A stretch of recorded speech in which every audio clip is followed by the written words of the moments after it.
You know, every single day, right beneath our feet, there's this huge, hidden world of pipes bringing water to our homes. It's incredible, but that network isn't perfect. It's leaking.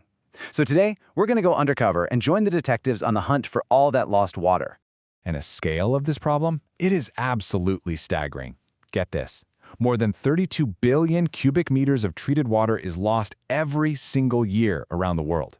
We're talking about water that's already been cleaned, purified, and pumped, only to just seep back into the ground. It's what the industry calls non-revenue water, and it costs utilities billions. So that brings up the big question, right?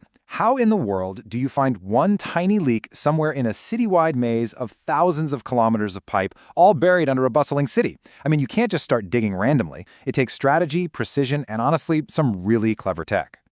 Okay, so just like in any good detective story, the very first step is to set up a manageable search area. You can't investigate an entire city at once. You've got to break it down into smaller pieces. The strategy here is classic, but it's powerful. Divide and conquer. By taking this massive, interconnected grid of pipes and sectioning it off, investigators can isolate problems and really focus their efforts. This is actually the foundation of what's called Active Leakage Control. And the key tool they use for this is called a District Metered Area, or a DMA. This is the international best practice. Basically, engineers create these isolated zones by closing off certain valves. Each zone gets its own water meter. So now, if the amount of water flowing into that zone doesn't match what people are actually using, boom, they know there's a problem in that specific area. And just like that, the search area shrinks from a whole city down to just a few blocks. All right, so with the jurisdiction set, the hunt for the first clue can begin. And believe it or not, the best time to find it is when the entire city is quiet and asleep. For a leak detective, the real action happens between about 2 and 4 a.m. This is the golden hour. The city is at its quietest, and water use drops to its lowest point all day.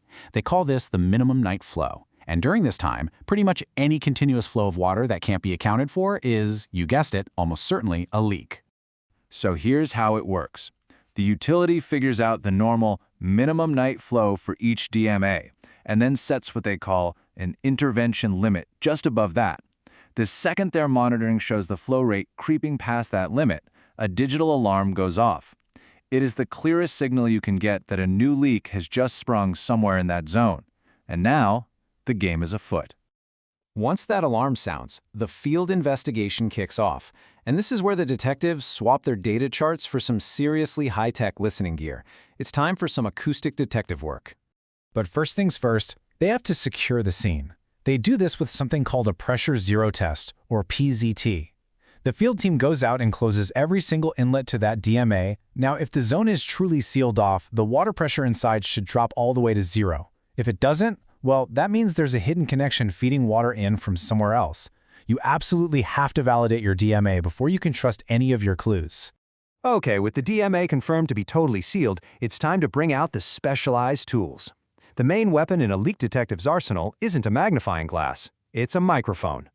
They are literally hunting for the very specific sound that water makes when it escapes from a pressurized pipe. This acoustic toolkit really comes down to two main devices. First, you've got the noise loggers. Think of these as the scouts. You spread them out across the whole DMA to listen for anything suspicious and narrow down the search. Once they find a hotspot, that's when you call in the sniper, the leak noise correlator, which is used to pinpoint the leak's exact location. So these noise loggers are these small magnetic devices that they just stick onto hydrants and valves. They do their listening, of course, during the quiet of the minimum night flow. And they don't just listen for loudness, they're analyzing a sound's consistency. See, a toilet flush is temporary, but the sound of a leak, that's constant. The loggers that pick up this persistent noise flag that location as a hotspot, and just like that, the search narrows from a few blocks right down to a single street. Once those loggers find the hotspot, it's time to bring in the sniper, the leak noise correlator. This amazing device uses two super-sensitive sensors. They're placed on the pipe, one on either side of where they think the leak is. Then, these sensors wirelessly send what they're hearing back to a central processor. And the physics here is just fascinating. The sound from the leak travels along the pipe wall in both directions. The sensor that's closer to the leak will hear it just fractions of a second sooner.